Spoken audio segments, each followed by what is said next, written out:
Welcome back to all of you. This is my seventh video related to the class 12, chapter number 2, entrepreneurial planning. Student, in the previous session, we have studied about the differences between private sector company and the public company, differences between private company and public company. And previous session we have also studied about why private company is more suitable, more desirable from public company. And we have also studied about the in what cases company form is more suitability. So we have studied about the differences between private sector company, public sector company.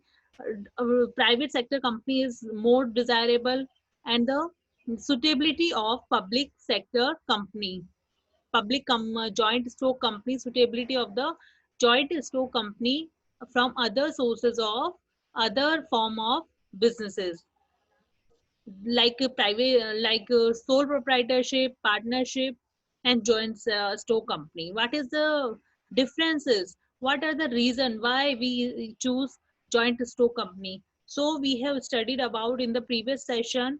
And in our today's video we will studied about the will studied about the topic, the procedure of starting a company form of business.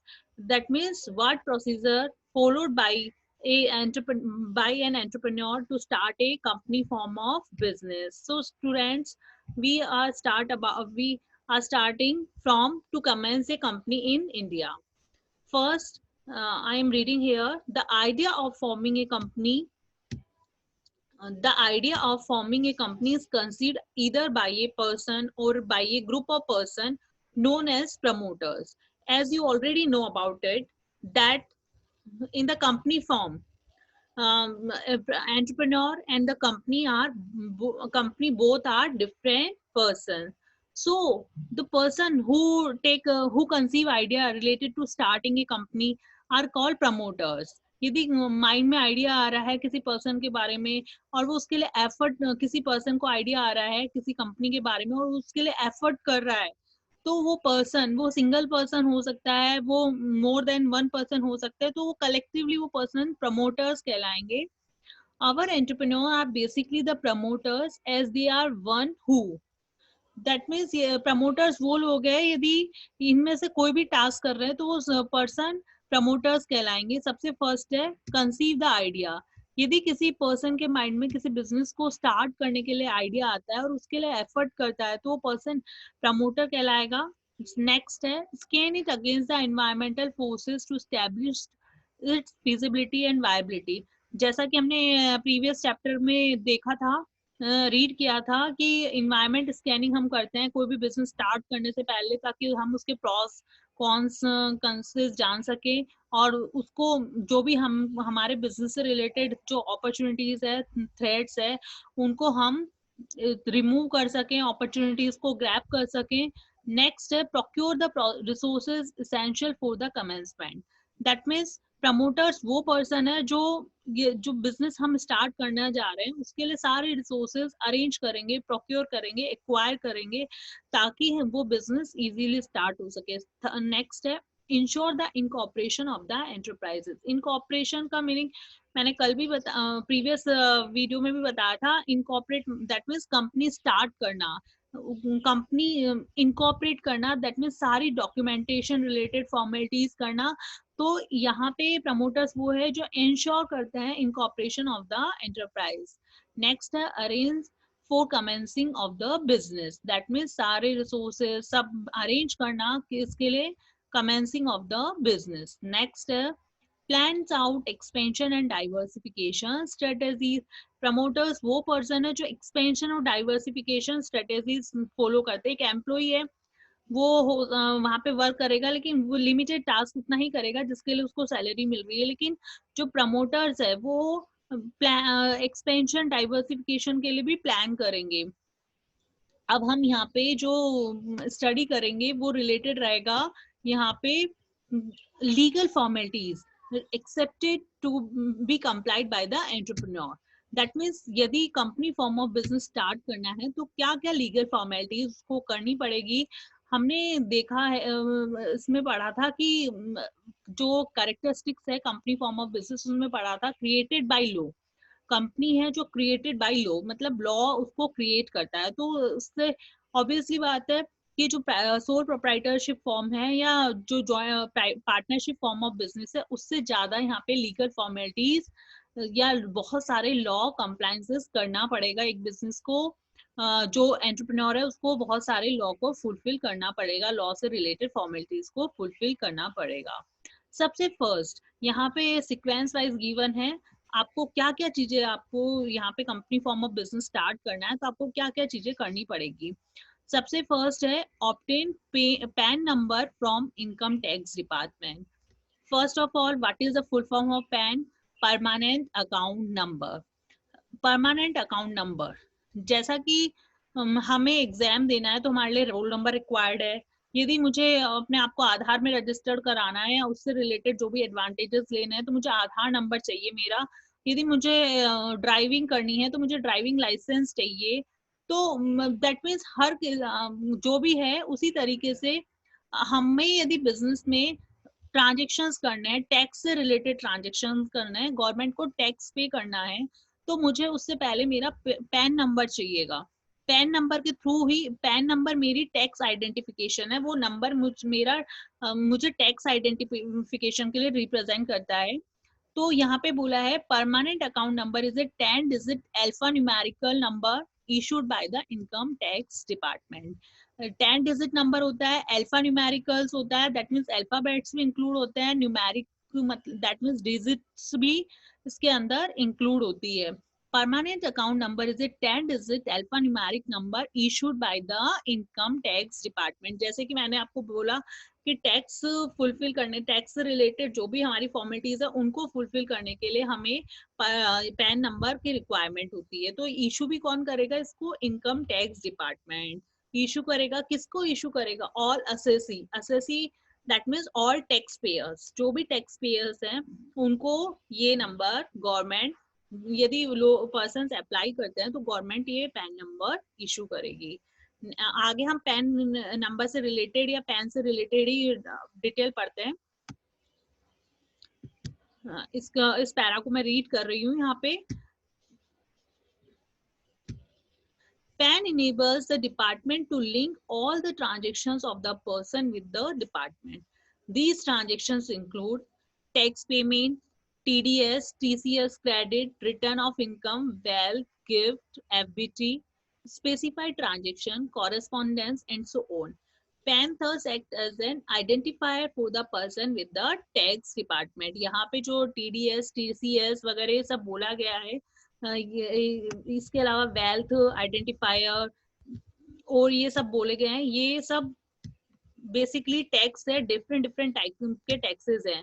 तो हमें यदि ये वाले tax की हमारी liability arise होती है, government को पे करने की अराइज, तो हमें पहले हमारा पैन नंबर चाहिएगा। यहाँ पे एक इंपॉर्टेंट लाइन मेंशन है, pan thus act as an identifier for the person with the tax department. Next, it is mandatory to code PAN in all documentation, in all documents pertaining to financial transactions. ये जो भी हम कोई भी financial transactions कर रहे हैं, मैं कोई बिल्डिंग परचेज कर रही हूँ, प्रॉपर्टी परचेज कर रही हूँ, कोई शेयर्स को सेल कर रही हूँ, परचेज कर रही हूँ, तो कोई भी यदि मैं ऐसा ट्रांजेक्शन कर रही हूँ, फाइनेंशियल ट्रांजेक्शन का यहाँ पे मीनिंग है कि मुझे वो बिजनेस ट्रांजेक्शन या उससे करने से या तो मेरे बिजनेस में फंड आ रहे हैं या जा रहे हैं। तो दैट मीन्स यदि मैं कोई भी ऐसा ट्रांजेक्शन कर रही हूँ, कोई एफडी क्रिएट कर रही हूँ, शेयर सेल परचेज कर रही हूँ या प्रॉपर्टी परचेज सेल कर रहे हैं, तो उन सब के लिए जो मैंडेटरी है, कंपलसरी है कि मुझे अपने सारे डॉक्यूमेंट्स में पैन नंबर को मेंशन करना पड़ेगा। आगे यहाँ पे है हु मस्ट हैव पैन, किस किस के पास में पैन नंबर होना चाहिए, पैन होना चाहिए। यहाँ पे बताएं, थ्री ये पॉइंट्स गिवन है, उसके थ्रू यहाँ पे एक्सप्लेन किया गया है। First, all existing assessee or tax payer or person who are required to furnish a return of income even on behalf of others must obtain PAN. All existing assessee, assessee means all tax payers जिनको tax की liability arise होती है, और person who are required to furnish return of income, income की return file कर रहे हैं, even on behalf of others must obtain pan. यदि मैं रिटर्न भर रही हूँ मेरी खुद की, या मैं किसी और के बिहाफ पे, मैं मेरे चाइल्ड की रिटर्न उसके बिहाफ पे मैं फिल कर रही हूँ, तो मुझे पैन नंबर कंपलसरी चाहिए। तो फर्स्ट हमने देखा यहाँ पे पैन नंबर के बारे में, हमने स्टडी किया कि पैन नंबर क्या होता है। तो pan number is permanent account number, is it 10 digit alpha numeric number issued by the income tax department. Next है pan thus act as identifier for the person with the tax department। आगे यहाँ पे mention है, it is mandatory to quote PAN in all documents pertaining to financial transactions. अब हम यहाँ पे जो देख रहे हैं topic, who must have pen.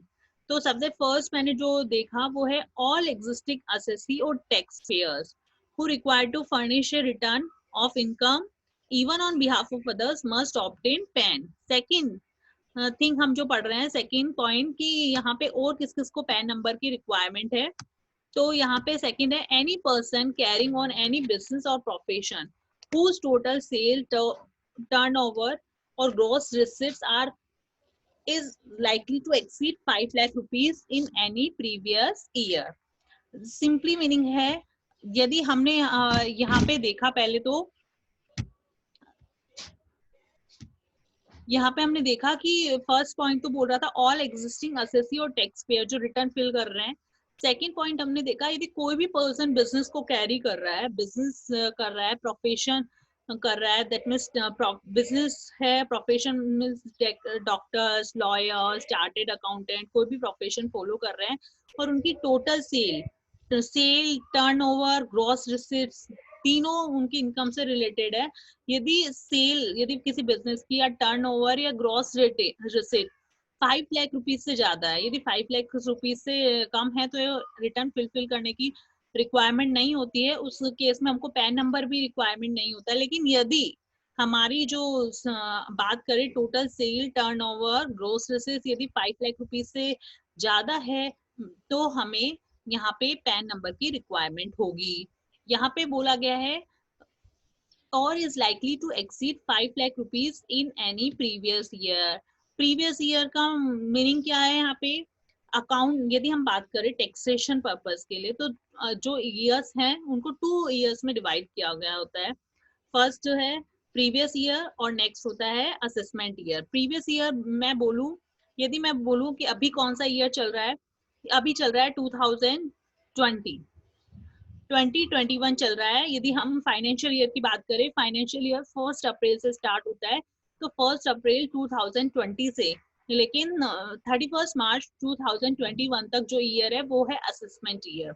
और यदि हम बात करें इस असेसमेंट ईयर का प्रीवियस ईयर कौन सा है, मतलब जिस असेसमेंट मीन्स जहाँ पे जिस ईयर में टैक्स रिटर्न फुलफिल करनी है, यदि टैक्स रिटर्न फुलफिल करनी है, और उसका प्रीवियस ईयर कौन सा होगा, 2019-20। That means 1 April 2019 to 31 March 2020।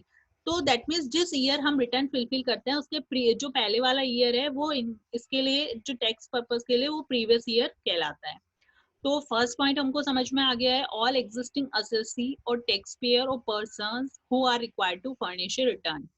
Next हमको जो पॉइंट यहाँ पे समझ में आया है, any person carrying on any business or profession whose total sales turnover is likely to exceed rupees 5 lakh in previous year।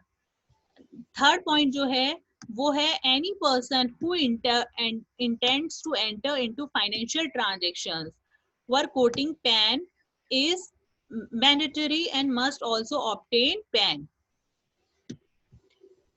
That means यहाँ पे बोला गया है, थर्ड पॉइंट बता रहा है कि हमने जब इसके पैन की डेफिनेशन भी पढ़ी, तब हमने देखा था कि जो भी बिजनेस पर्सन है या कोई भी पर्सन है, यदि कोई भी फाइनेंशियल ट्रांजेक्शन कर रहा है, कोई भी प्रॉपर्टी ले रहा है, सेल कर रहा है, परचेज कर रहा है, या अदर कोई भी फाइनेंशियल ट्रांजेक्शन कर रहा है, तो उसको डॉक्यूमेंट्स पे पैन नंबर को मेंशन करना कंपल्सरी है। तो उसको फर्स्ट जो टास्क है वो है पैन नंबर ऑब्टेन करना। फोर्थ वन है, the assessing officer may allot PAN to any person either on his her own or on a specific request from such person.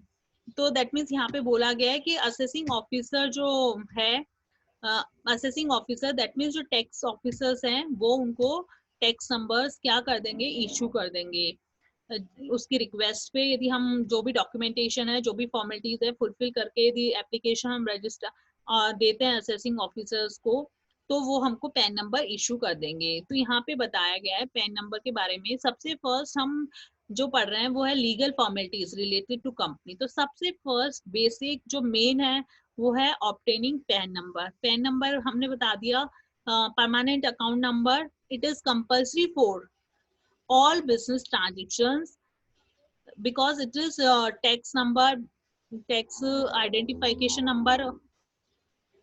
आगे हम यहाँ पे रीड कर रहे हैं,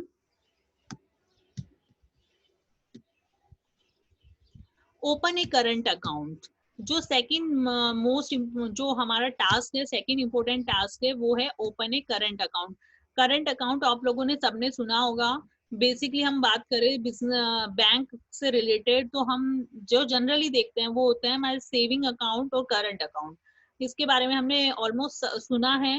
सेविंग अकाउंट नॉर्मल जो पर्सन है, ह्यूमन बीइंग है, वो ओपन करता है, लेकिन बिजनेसेस में बहुत सारे मल्टीपल ट्रांजेक्शन्स होते हैं। बिजनेस में डेली बेसिस पे मल्टीपल ट्रांजेक्शन्स होते हैं, तो ये सेविंग अकाउंट्स पे अपनी ऑन रेस्ट्रिक्शंस होती है। मैक्सिमम ट्रांजेक्शन्स आप इतने कर सकते हैं, ये कर सकते हैं, इससे ज्यादा नहीं कर सकते हैं, एक्सेस कैश विड्रॉल नहीं कर सकते हैं, बहुत सारी रेस्ट्रिक्शंस होती है। तो बिजनेसमैन के लिए पॉसिबल नहीं है कि बिजनेस सारे ट्रांजेक्शन वो सेविंग अकाउंट के थ्रू करे। तो इसके लिए हाँ, जो प्रोविजन है वो है करंट अकाउंट। जो भी जो बिजनेसमैन है, पर्सन है, बिजनेस पर्सन है, वो करंट अकाउंट ओपन करते हैं। करंट अकाउंट के थ्रू, करंट जो बैंक अकाउंट है उसके थ्रू ट्रांजेक्शन्स करते हैं। तो सेकंड जो टास्क है वो है ओपन ए करंट अकाउंट। यहाँ पे बोला है who can open a current account, any person competent to contract. Competent to contract का मीनिंग है कि कैपेबल है कोई भी कॉन्ट्रैक्ट करने के लिए। जैसे कि एक बच्चा नहीं हो सकता है कॉन्ट्रैक्ट करने के लिए कैपेबल, या फिर बोल सकते हैं कि अपन कोई पर्सन विद डिसेबिलिटी है, हो सकता है वो कैपेबल ना हो। तो यहाँ पे बोला है any person competent to contract and satisfactory introduce to the bank में open an account his her own name, he she may not open more than one such account. Accounts may be opened in the name of two or more person and may be made payable to। Second है, आगे यहाँ पे जो बताया गया, account can be open for sole proprietorship firms, partnership firm, private limited and public limited companies, joint Hindu families, trust, clubs, associates etcetera.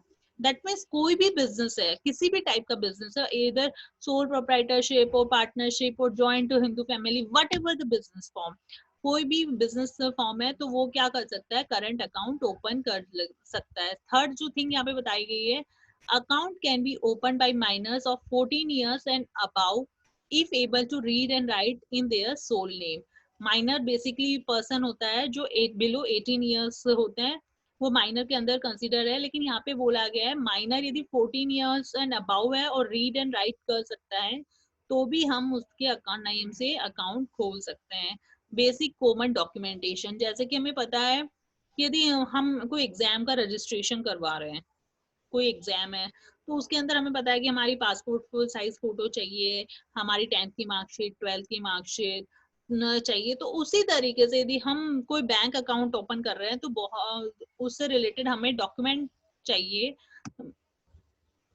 Basic common documents चाहिए। तो उनके बारे में हम यहाँ पे देख रहे हैं कि बेसिकली हमें क्या क्या डॉक्यूमेंट्स चाहिए यदि हमें बैंक अकाउंट ओपन करना है। First of all proof of identity, that is PAN card, voter ID, passport, driving license, proof of address, latest telephone bill और electricity bill।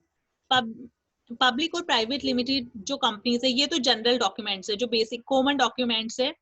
Proof of identification चाहिए और प्रूफ ऑफ एड्रेस, ये तो that means ये यदि कोई individual person है उसको भी ये चाहिएंगे, डॉक्यूमेंट चाहिएंगे। लेकिन पब्लिक और प्राइवेट लिमिटेड कंपनीज है, यदि कंपनी फॉर्म ऑफ बिजनेस है और वो करंट अकाउंट ओपन करना चाहिए चाह रही हैं, तो उनको क्या एक्स्ट्रा डॉक्यूमेंट्स की रिक्वायरमेंट है। तो यहाँ पे हम देखते हैं कुछ डॉक्यूमेंट्स जो कंपनी फॉर्म ऑफ बिजनेस यदि करंट अकाउंट ओपन करना चाह रहे हैं तो उनको ये डॉक्यूमेंट्स की रिक्वायरमेंट होगी। फर्स्ट है certificate of incorporation and commencement of business, मैंने आपको कल जो प्रीवियस वीडियो उसमें बताया था सर्टिफिकेट ऑफ इंकॉर्पोरेशन क्या होता है। सेकंड है memorandum and article of association, ये जो कंपनी के दो इंपॉर्टेंट डॉक्यूमेंट्स है, इनके बिना कंपनी स्टार्ट करना ऑलमोस्ट इम्पॉसिबल है, तो इन दो डॉक्यूमेंट्स की कॉपीज चाहिए। नेक्स्ट है board resolution authorising the opening and operation of the account.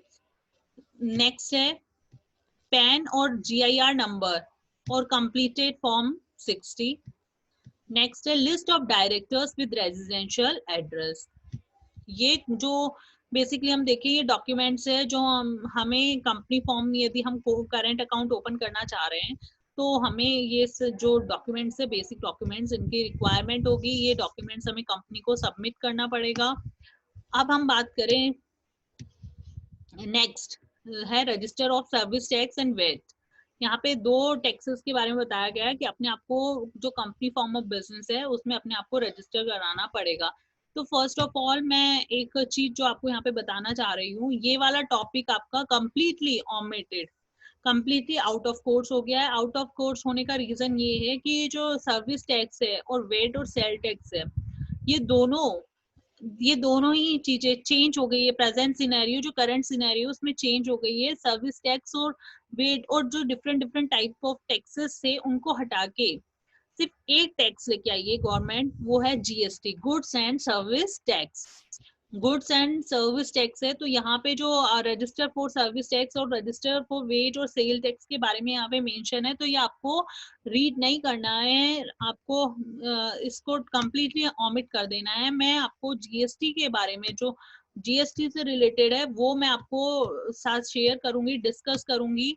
Next जो वीडियो है उन में डिस्कस करूंगी आपके साथ। लेकिन आपको यहाँ पे ये टॉपिक जो GST वेट के बारे में बता रखा है, वैल्यू एडेड टैक्स के बारे में बता रखा है, सर्विस टैक्स के बारे में बता रखा है, तो ये आपको यहाँ पे स्टडी नहीं करना है। तो जो पेज नंबर 53 है बुक का, ये कम्प्लीटली ओमिटेड हटा देना है आपको।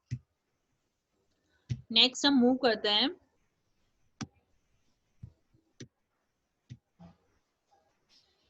Point number 6, excise duty.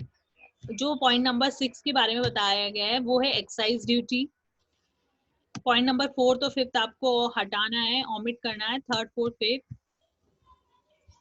Excise duty की हम बात करें तो एक्साइज ड्यूटी होती क्या है, बेसिकली पहले इसको समझना जरूरी है। ड्यूटी सिंपली मीनिंग बोले तो टैक्स, टैक्स की जो वर्ड यूज हो रहा है वो यहाँ पे वर्ड हो रहा है ड्यूटी। तो यहाँ पे बोल रहे हैं एक्साइज ड्यूटी, ये क्या है? Excise duty is a tax on manufacture और प्रोडक्शन ऑफ गुड्स। यदि हमारा बिजनेस मैन्युफैक्चरिंग से रिलेटेड है, प्रोडक्शन से रिलेटेड है किसी भी गुड्स का, तो हमें हमारे जो गुड्स को हम प्रोड्यूस कर रहे हैं उसे फैक्ट्री से आउट करने के लिए, फैक्ट्री से दैट मीन्स किसी ना किसी फैक्ट्री में वो गुड्स मैन्युफैक्चर और प्रोड्यूस होंगे, तो हमें उन फैक्ट्री से आउट करने के लिए, बाहर निकालने से के लिए सबसे पहले जो गवर्नमेंट को टैक्स देना पड़ेगा उन पर्टिकुलर गुड्स के लिए, वो होगा एक्साइज ड्यूटी।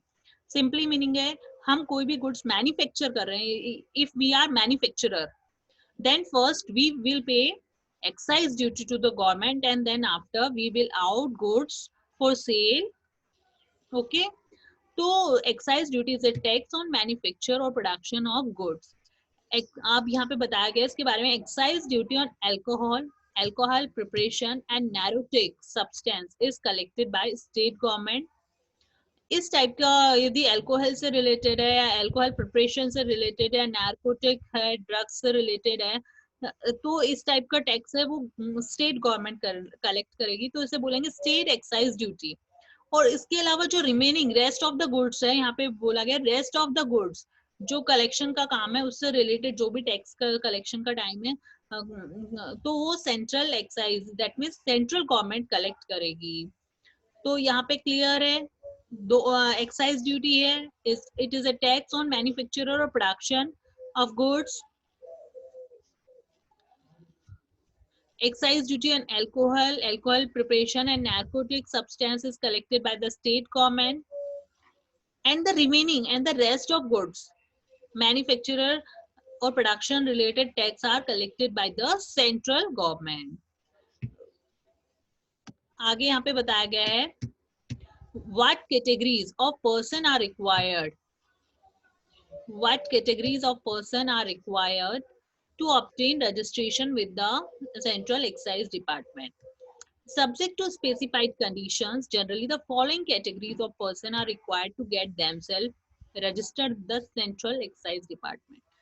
सबसे फर्स्ट, दैट मीन्स हमें यदि गुड्स मैन्युफैक्चर कर रहे हैं, प्रोड्यूस कर रहे हैं, तो हमें सबसे पहले हम ऑब्वियस सी बात है उन गुड्स को सेल करने के लिए हम प्रोड्यूस कर रहे हैं, और यदि हमने इस फैक्ट्री से निकालने के लिए उनको टैक्स नहीं पे किया गवर्नमेंट को, तो गवर्नमेंट हमें वो गुड्स मार्केट में सेल नहीं करने देगी। तो सबसे पहले हमारी रिस्पॉन्सिबिलिटी बनती है कि हम अपने आप को इस टैक्स इस एक्ट में रजिस्टर कराएं। तो यहाँ पे बताया गया है कि कौन कौन से पर्सन है जिनको टैक्स के लिए रजिस्टर कराना है। सबसे फर्स्ट है every manufacturer of dutiable excisable goods. That means कुछ गुड्स की मैं बात करूँ तो कुछ गुड्स एग्जेम्प्ट होते हैं जिन पे हमें टैक्स नहीं देना पड़ता है, गवर्नमेंट की तरफ से एग्जेम्प्ट होते हैं। जिन गुड्स को बेसिकली गवर्नमेंट प्रमोट करना चाहती है तो उन गुड्स पे गवर्नमेंट टैक्सेस नहीं लेती है। तो यदि आप जो गुड्स मैन्युफैक्चर कर रहे हैं और वो टैक्स फ्री है, तो उस केस में आपको कोई कंपल्सन नहीं है कि आप इस एक्ट में आपको रजिस्टर कराएं। लेकिन यदि आप कोई गुड्स प्रोड्यूस कर रहे हैं और वो गुड्स टैक्सेबल है, तो आपको सबसे फर्स्ट रजिस्टर कराना पड़ेगा। तो सबसे फर्स्ट पॉइंट है every manufacturer of dutiable excisable goods. Second है first and second stage dealers और importers desiring to issue convertible invoices. First and second stage dealers, that means जो हमें सपोज कीजिए हम कोई गुड्स बना रहे हैं, उस पे फर्दर प्रोसेसिंग वगैरह सब बाकी है, तो हम first stage dealer, that means वो उसको गुड्स को फर्दर रीसेल करेंगे फर्दर मैन्युफैक्चरिंग और प्रोडक्शन के लिए। तो यहाँ पे बताया गया first and second stage dealer, और उनको वो चाहते हैं कि इनवॉइसेस क्रिएट करना चाहते हैं, बिल करना चाहते हैं, तो उनको भी ये रिक्वायरमेंट होगी। थर्ड है person holding bonded warehouses for storing non duty paid goods. यदि कोई पर्सन है जिसके पास बॉन्डेड वेयर हाउसेज है, वेयर हाउसेज जो दैट मीन्स गुड्स को स्टोर करने के काम करते हैं, बेसिकली वेयर हाउसेज, तो यदि कोई नॉन ड्यूटी पेड गुड्स को स्टोर करने का काम करता है कोई भी वेयर हाउस, तो उस वेयर हाउस ऑपरेटर उस पर्सन को अपने आप को इस एक्ट के अंदर रजिस्टर कराना पड़ेगा। नेक्स्ट है person who obtain excisable goods for availing end use based exemption. तो पर्सन हु, कोई person who obtain excisable goods, that means जिन गुड्स पे एक्साइजेबल ड्यूटी चार्ज होने वाली है, जो बेसिकली एंड बेस एग्जाम्पशंस से रिलेटेड हैं, तो उनको भी यहाँ पे टैक्स में इस एक्ट के अंदर अपने आप को रजिस्टर्ड कराना पड़ेगा। नेक्स्ट है what is the procedure for obtaining registration. यदि आपको इस एक्ट में रजिस्ट्रेशन कराना है तो आपको क्या क्या प्रोसीजर फॉलो करना पड़ेगा। सबसे फर्स्ट है apply to the nearest central excise division office in form number A। That means आपको सेंट्रल एक्साइज डिवीजन ऑफिस जाना पड़ेगा, वहाँ पे फॉर्म नंबर ए को फुलफिल करना पड़ेगा, उसको सबमिट करना पड़ेगा along with the self attested copy of PAN issued by the income tax department. After post verification, a regular registration certificate in form RC is normally issued immediately as far as possible। आपके जो documentation है उससे related सारे verification होने के बाद में जो ये डिपार्टमेंट है, सेंट्रल एक्साइज डिपार्टमेंट है, वो आपको जो है आरसी है, दैट मीन्स आप इन गुड्स को ऑपरेट कर सकते हो, मैन्युफैक्चरर कर सकते हो, वो आपको as soon as possible issue कर देगा। तो स्टूडेंट्स हमने यहाँ पे देखा, हमने जो basic documents related to the starting basic documentation या basic formalities related to starting a company, हमने यहाँ पे इसके टोटल 4 पॉइंट्स के बारे में डिस्कस किया है अभी तक। सबसे फर्स्ट जो पॉइंट हमने डिस्कस किया है वो है ऑब्टेनिंग पैन नंबर। फर्स्ट है पैन नंबर ऑब्टेन करने का। सेकंड टॉपिक जो हमने डिस्कस किया है वो है करंट अकाउंट ओपनिंग ए करंट अकाउंट। थर्ड जो टॉपिक हमने डिस्कस किया है वो है registered yourself in excise duty department. Excise में अपने आप को रजिस्टर्ड कराना यदि हमारे गुड्स मैन्युफैक्चरिंग से रिलेटेड है। उससे पहले जो हमारा ये देखा, उसके बाद में जो हमने टॉपिक देखा है वो है रजिस्टर्ड योर कंपनी।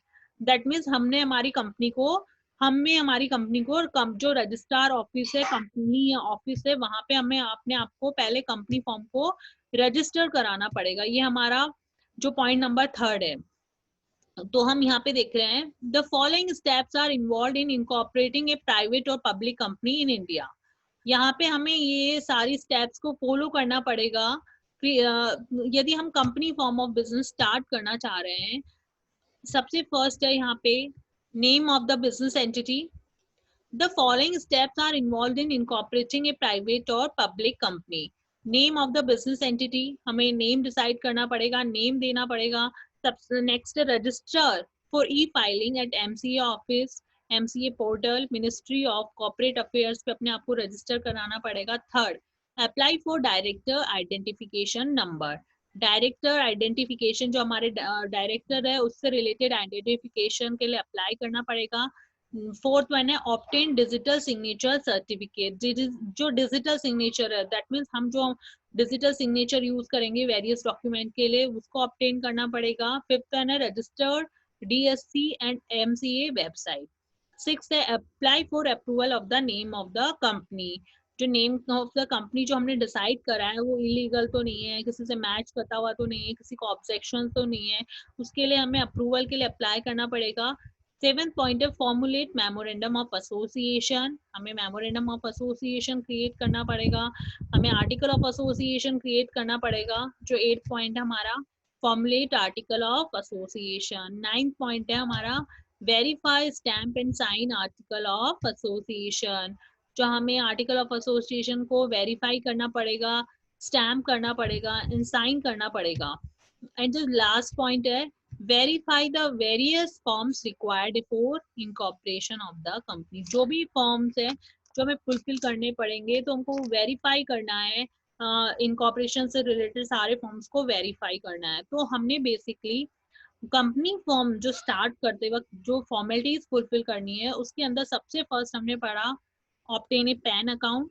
सेकंड है open a current account. Third one है registered your company, it may be private limited or it may be public limited, and the fourth है registered yourself for excise duty। तो ये 4 points है वो हम इस video के अंदर कंप्लीट कर रहे हैं, और जो नेक्स्ट रिमेनिंग पॉइंट्स है वो मैं नेक्स्ट वीडियो में आपके साथ डिस्कस करूंगी। तो अभी मेरा जो वीडियो है वो यहीं पे कंप्लीट हो रहा है। स्टूडेंट जो आपका वर्क है वो है ये जो पॉइंट्स जो आज हमने डिस्कस किए हैं, इनको कॉपी में नोट डाउन नहीं करना है, लेकिन इनको आपको रीड करना है, रिवाइज करना है, और जो इम्पोर्टेंट पॉइंट्स है उनको लर्न करना है। ये वाला जो पॉइंट है डॉक्यूमेंटेशन से रिलेटेड बेसिक फॉर्मेलिटीज है, ये आपको सिर्फ बुक से रीड करना है, नोट्स प्रिपेयर नहीं करने हैं। ओके स्टूडेंट, जो नेक्स्ट जो हमारे टॉपिक है इससे रिलेटेड कंपनी फॉर्म से रिलेटेड फॉर्मेलिटीज, वो मैं नेक्स्ट वीडियो में आपके साथ शेयर करूंगी।